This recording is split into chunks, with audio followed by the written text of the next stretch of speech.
지금 미국이 발칵 뒤집혔습니다.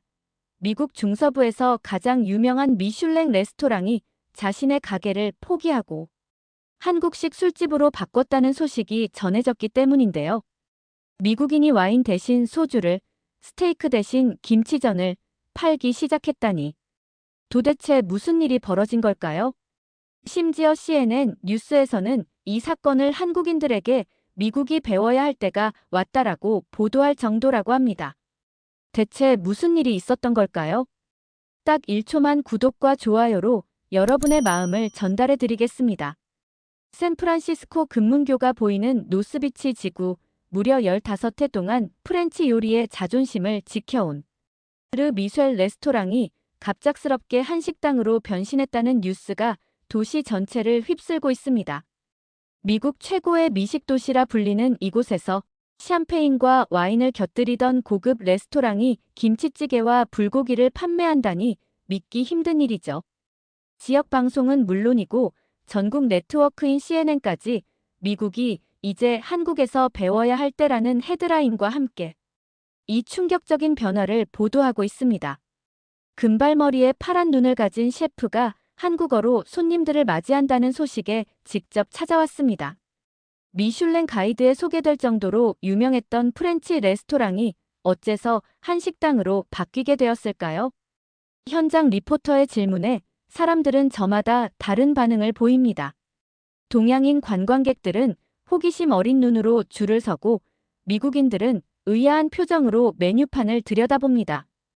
이곳을 찾은 한 미식 평론가는 음식의 세계화 시대에 이런 변화는 놀랍지만 당연한 결과라며 분석했습니다. 반면 고급 프렌치 레스토랑의 단골 손님들은 배신감을 느낀다는 불만을 토로하기도 했죠. 카메라는 천천히 레스토랑 내부로 향합니다. 한때 앤티크 가구와 크리스탈 글라스가 빛나던 공간은 이제 한옥의 분위기를 담은 인테리어로 탈바꿈했습니다. 벽에는 한국의 풍경화가 걸려 있고 테이블마다 김치와 반찬이 놓여 있는 모습이 보이네요. 그리고 주방에서는 한 서양인 셰프가 진지한 표정으로 된장찌개를 끓이고 있습니다. 그는 누구일까요? 어떤 사연으로 고급 프렌치 레스토랑을 한식당으로 바꾸게 되었을까요? 그의 이름은 루카스 밀러, 한때 샌프란시스코에서 가장 촉망받던 프렌치 셰프였습니다. 프랑스 요리학교를 최우수 성적으로 졸업하고 세계 각국의 미슐랭 레스토랑에서 경력을 쌓은 그는 30살의 나이에 자신만의 레스토랑을 열었습니다. 하지만 화려한 성공 스토리의 뒤에는 알려지지 않은 빛과 그림자가 있었습니다. 과연 루카스는 어떻게 프렌치 셰프에서 한식의 전도사로 변신하게 되었을까요? 지금부터 이 놀라운 변화의 여정을 따라가 보겠습니다. 루카스 밀러의 아침은 언제나 같았습니다. 새벽 5시에 일어나 직접 시장에서 신선한 재료를 고르고 6시간 동안 소스를 정성껏 끓이는 일상. 그는 이런 완벽주의적 태도로 르 미쉐를 샌프란시스코 최고의 프렌치 레스토랑으로 키워냈습니다.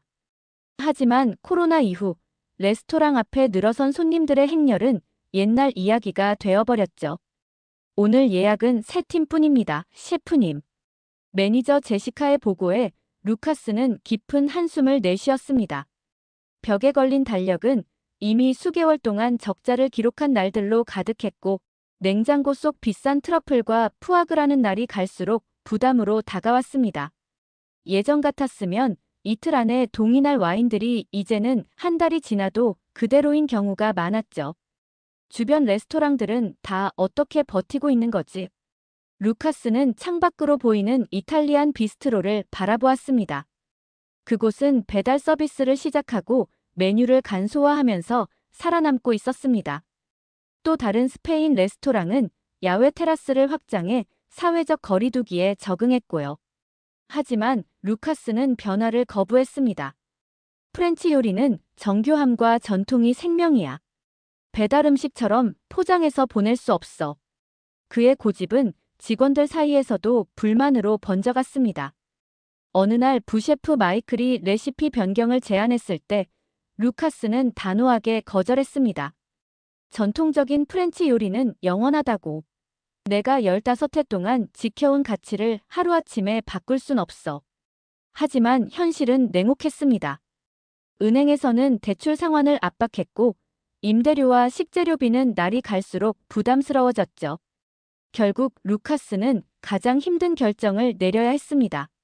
함께 일해온 직원들을 하나둘씩 해고하기 시작했고 마지막에는 8해 동안 함께한 부셰프 마이클마저 보내야 했습니다. 미안해, 마이클. 너도 알다시피 우리가 할 수 있는 일이 없어. 그날 밤 텅 빈 레스토랑에 홀로 남은 루카스는 와인 한 병을 따서 마셨습니다. 벽에 걸린 미슐랭 인증서와 수많은 상패들이 그를 비웃는 것만 같았죠. 15회의 열정과 노력이 물거품이 되는 순간이었습니다. 이대로 문을 닫아야 하는 걸까? 절망감에 사로잡힌 루카스는 레스토랑을 나와 어둠 속을 걸었습니다. 골목길을 헤매다 보니 평소에는 가보지 않던 차이나타운 근처까지 오게 되었네요. 차갑고 습한 샌프란시스코의 밤 공기가 얼굴을 때리는 듯 했습니다. 그때 멀리서 들려오는 활기찬 웃음소리와 함께 달콤하면서도 매콤한 향기가 그의 코끝을 스쳤습니다. 작은 골목길 끝, 붉은 간판 아래로 따스한 불빛이 새어나오고 있었습니다. 김선희의 분식 세상이라는 낯선 한글. 간판과 함께 영어로 코리안 스트리트 푸드라고 적혀 있었죠. 루카스는 평소라면 지나쳤을 이곳에 왠지 모를 끌림을 느꼈습니다.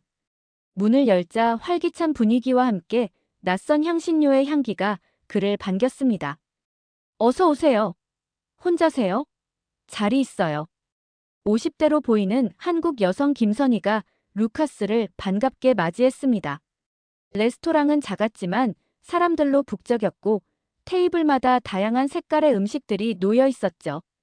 루카스는 어색한 표정으로 구석자리에 앉았습니다. 처음 오셨네요. 뭐 드실래요? 처음이시면 김밥이랑 떡볶이 추천해요. 김선희는 메뉴판을 건네주었지만 루카스는 알 수 없는 이름들에 당황했습니다. 미슐랭 셰프임에도 불구하고 그는 이런 종류의 음식에 대해서는 완전히 문외한이었죠. 추천해 주신 것으로 주세요. 얼마 후 테이블 위에 놓인 김밥과 떡볶이를 바라보며 루카스는 의구심이 들었습니다. 워낙 정교한 프렌치 요리에 익숙했던 그에게 이 간단해 보이는 음식들은 별것 아닌 것처럼 보였습니다. 하지만 첫 입을 떼는 순간 그의 표정이 변했습니다. 이게 뭐지? 이렇게 단순한 음식이 어떻게 이런 맛을 낼 수 있지? 김밥 한 조각을 먹은 루카스는 놀라움을 감추지 못했습니다. 해산물, 달걀, 채소가 어우러진 조화로운 맛. 그리고 떡볶이의 매콤하면서도 달콤한 맛은 그가 지금까지 경험해보지 못한 새로운 세계였습니다. 프렌치 요리의 정교함과는 다른 직관적이면서도 감성적인 맛이었죠. 그때 옆 테이블에서 한 미국인 손님이 불평하는 소리가 들렸습니다. 이상한 냄새가 나요. 이게 정말 먹을 수 있는 건가요? 김선희는 미소를 잃지 않으며 차분하게 대응했습니다. 김치 향이에요. 처음에는 낯설지만 먹다 보면 중독될 거예요. 루카스는 그 모습을 지켜보며 문득 자신의 레스토랑을 떠올렸습니다. 자신도 한때 새로운 것을 시도하려는 고객들에게 비슷한 말을 했었지만 이제는 변화를 거부하는 사람이 되어버렸다는 생각이 들었습니다. 식사를 마친 후 루카스는 주방으로 향했습니다. 프렌치 레스토랑의 복잡한 주방과 달리 이곳은 놀랍도록 단순했습니다. 하지만 그 안에서 김선희는 마치 마법사처럼 다양한 맛을 창조해내고 있었죠. 이 음식들 어떻게 만드는 건가요? 루카스의 질문에 김선희는 환하게 웃었습니다. 한국 음식의 비밀은 정성이에요. 복잡한 기술보다 중요한 건 마음이죠. 그날 밤 집으로 돌아가는 길에 루카스의 머릿속은 온통 한국 음식으로 가득 찼습니다. 그리고 문득 그의 가슴속에 작은 희망의 불씨가 피어오르기 시작했습니다. 다음 날 아침, 루카스는 결심을 하고 다시 분식 세상을 찾았습니다. 문을 열고 들어서자 김선희는 반가운 표정으로 그를 맞이했죠. 어제 오신 분이네요. 오늘은 뭐 드실래요? 사실은 한식을 배우고 싶어서 왔습니다. 김선희는 놀란 표정을 감추지 못했습니다. 루카스는 자신이 프렌치 레스토랑 셰프라는 사실과 현재 경영난에 처해 있다는 상황을 설명했죠. 그리고 어제 맛본 한식의 매력에 빠져 새로운 방향을 모색하고 싶다고 말했습니다. 프렌치 요리 기법으로 한식을 재해석해보고 싶어요. 당신의 도움이 필요합니다.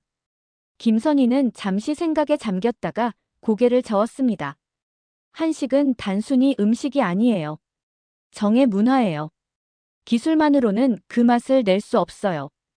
그녀의 말에 루카스는 처음에는 이해하지 못했지만 김선희는 그를 주방으로 초대해 직접 요리를 가르쳐 주었습니다.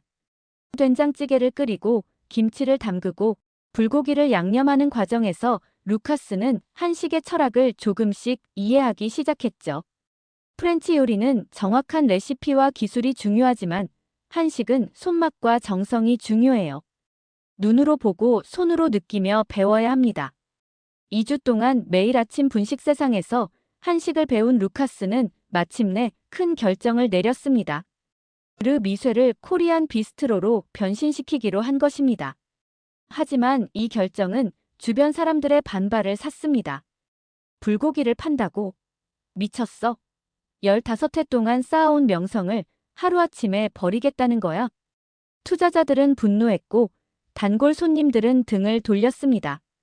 특히 지역 미식 평론가들은 김치 냄새 때문에 손님들이 떠날 것이라며 냉소적인 반응을 보였죠. 하지만 루카스는 흔들리지 않았습니다. 전통적인 프렌치 요리만 고집하다가 망할 바에는 새로운 도전을 해보겠습니다. 루카스는 김선희의 도움을 받아 레스토랑 내부를 한국적인 분위기로 바꾸기 시작했습니다. 값비싼 크리스탈 샹들리에 대신 한지로 만든 조명을 달고 화이트 테이블보 대신 나무 테이블을 들였죠. 메뉴는 불고기, 갈비찜, 된장찌개 등 한식의 기본에 충실하면서도 프렌치 요리에 세련된 플레이팅을 가미했습니다. 이게 정말 통할까요? 또 불안한 표정의 제시카에게 루카스는 확신에 찬 목소리로 대답했습니다. 통할 겁니다. 사람들은 이제 새로운 맛을 원해요. 그리고 한식은 마법 같은 맛이니까요. 그렇게 변신한 르 미쉐는 초반에 큰 어려움을 겪었습니다. 예약은 뜸했고 간혹 찾아오는 손님들도 대부분 호기심에 찾아왔다가 낯선 맛에 당황하곤 했죠. 하지만 루카스는 포기하지 않았습니다. 매일 밤 메뉴를 개선하고 맛을 조금씩 현지인의 입맛에 맞게 조절해 나갔습니다. 그리고 마침내 작은 변화가 시작되었습니다. 레스토랑 전환 한 달째, 여전히 손님은 많지 않았지만 조금씩 단골이 생기기 시작했습니다. 대부분 한국계 미국인들이나 아시아 음식에 관심이 많은 젊은이들이었죠. 이들은 루카스의 한식당이 진짜 맛을 낸다며 입소문을 내기 시작했습니다. 그러던 어느 날 유명 유튜버 에밀리 박이 레스토랑을 방문했습니다. 한국계 미국인인 에밀리는 100만 명의 구독자를 가진 인플루언서로 미국 내 한국 문화를 소개하는 채널을 운영하고 있었죠. 서양인 셰프가 운영하는 한식당이 있다고 해서 왔어요. 솔직히 기대는 안 했는데. 에밀리는 카메라를 들고 레스토랑 구석구석을 촬영했습니다. 루카스의 요리 과정, 테이블 세팅, 그리고 음식 맛을 보는 순간까지. 처음에는 의심스러운 표정이었지만 불고기를 한 입 베어 문 순간 그녀의 눈이 커졌습니다. 세상에, 이거 정말 맛있어요. 거의 한국에서 먹는 맛이에요. 다음 날, 샌프란시스코에서 가장 정통적인 한식을 파는 곳이라는 제목의 영상이 업로드되었고, 단 하루 만에 50만 뷰를 돌파했습니다. 댓글에는 이런 한식 레스토랑이 미국에도 있었어. 프렌치 셰프가 한식을 이렇게 잘 만든다니. 믿기지 않아. 당장 가보고 싶다. 는 반응들이 쇄도했죠. 영상이 올라간 주말, 레스토랑 앞에는 긴 줄이 늘어섰습니다. 한국 음식과 문화에 관심 있는 사람들, 호기심 많은 미식가들, 그리고 유튜브 영상을 보고 온 젊은이들로 레스토랑은 순식간에 가득 찼습니다. 저기 프렌치 셰프님이다. 유튜브에서 본 그 사람이네. 사람들은 루카스를 마치 셀럽처럼 대했고 음식을 먹기 전에 사진을 찍어 소셜미디어에 올렸습니다. 인스타그램과 틱톡에는 해시태그 프렌치 셰프의 한식, 해시태그 샌프란시스코한 식당이라는 해시태그와 함께 루카스의 요리가 올라오기 시작했고, 이는 또 다른 사람들을 레스토랑으로 이끌었습니다. 이게 바로 SNS의 힘이군요. 루카스는 놀란 표정으로 제시카에게 말했습니다. 하지만 모든 것이 순조롭게만 흘러가진 않았습니다. 갑작스러운 인기에 주방은 혼란에 빠졌고 대기 시간이 늘어나면서 불만을 토로하는 손님들도 생겼습니다. 또한 일부 음식 평론가들은 정통 한식이 아니라 미국화된 한식이라며 혹평하기도 했죠. 루카스는 다시 김선희를 찾아갔습니다. 도와주세요. 손님은 많아졌지만 진짜 한식의 깊이를 살리지 못하고 있어요. 김선희는 미소를 지으며 대답했습니다. 요리는 마음으로 하는 거예요. 지금처럼 열정을 가지고 계속 배우다 보면 언젠가 진짜 한식의 맛을 낼 수 있을 거예요. 그날 이후 루카스는 더욱 열심히 한식을 연구했습니다. 아침 일찍 한인 마켓에서 직접 재료를 고르고 밤늦게까지 레시피를 개발했죠. 그는 한국 요리책을 읽고 한국 요리 유튜브 채널을 시청하며 끊임없이 배웠습니다. 그의 노력은 곧 음식에 반영되기 시작했고 손님들은 그 변화를 민감하게 알아차렸습니다. 지난주보다 훨씬 맛있어졌어요. 이제 정말 한국에서 먹는 맛이 나요.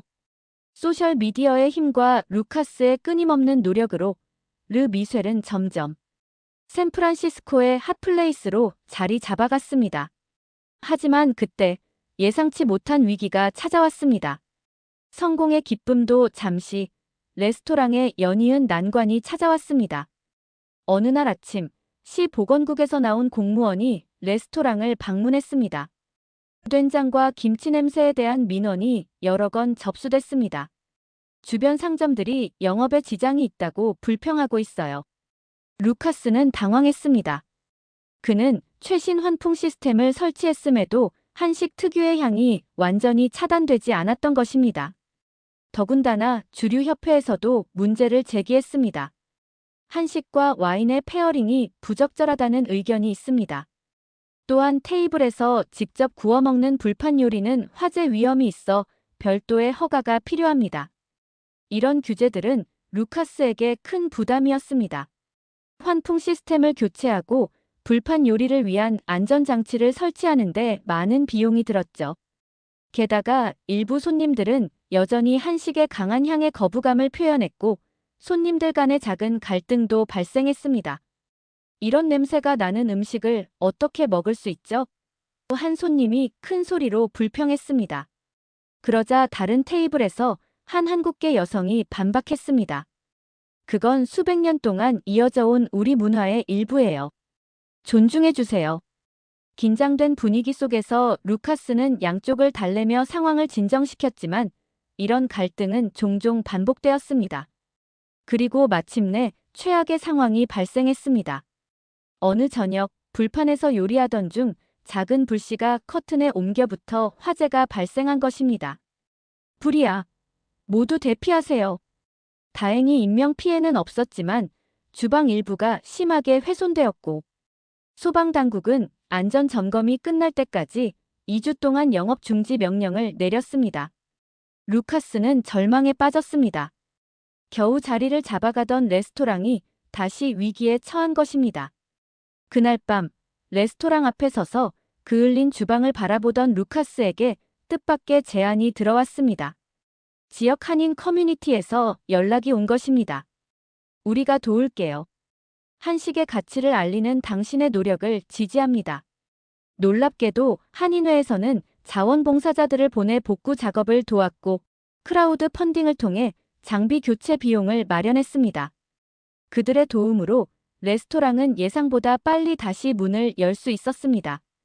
예상보다 빠르게 레스토랑을 재개장한 루카스는 감사의 마음을 담아 한인 커뮤니티를 위한 특별 디너를 준비했습니다. 그날 밤 가게는 다시 한번 사람들로 가득 찼고 화기애애한 분위기 속에서 한국 음식과 문화에 대한 대화가 오갔습니다.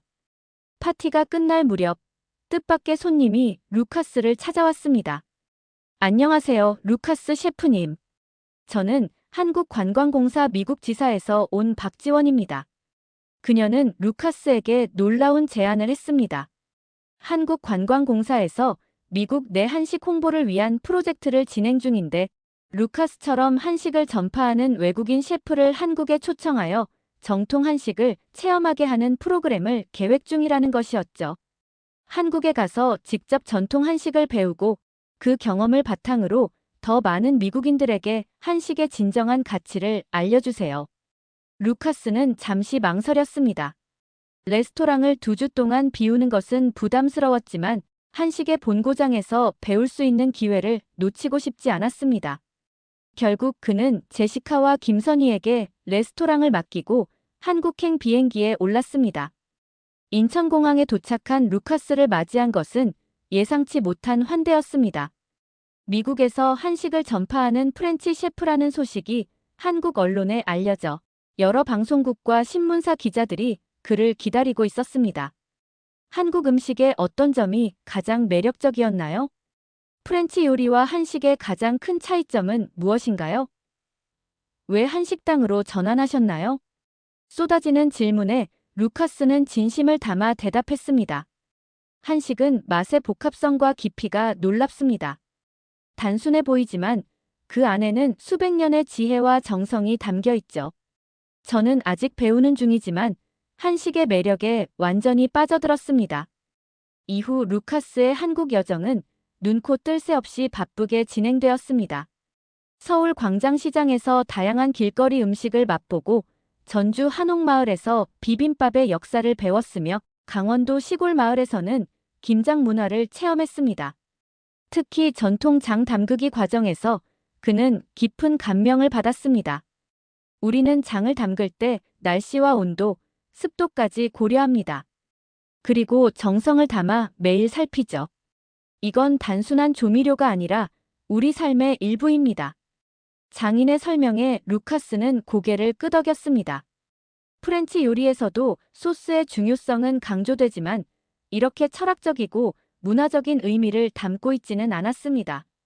한식은 단순히 먹기 위한 음식이 아니라 자연과 인간, 그리고 시간이 빚어낸 문화적 산물이었습니다. 여행 마지막 날, 루카스는 부산의 작은 식당을 방문했습니다. 80이 넘은 할머니가 운영하는 이 식당은 특별한 메뉴판도 없이 그날그날 시장에서 구한 재료로 음식을 만들었습니다. 루카스는 할머니가 끓여주신 된장국을 한 숟가락 떠먹고 눈물을 참을 수 없었습니다. 이게 제가 그토록 찾던 맛입니다. 어떻게 이런 맛을 내시는 거죠? 할머니는 수줍게 웃으며 대답했습니다. 별다른 비법은 없어요. 다만 음식을 만들 때 항상 먹을 사람을 생각하며 정성을 다할 뿐이죠. 한식의 핵심은 사람을 위한 정성이에요.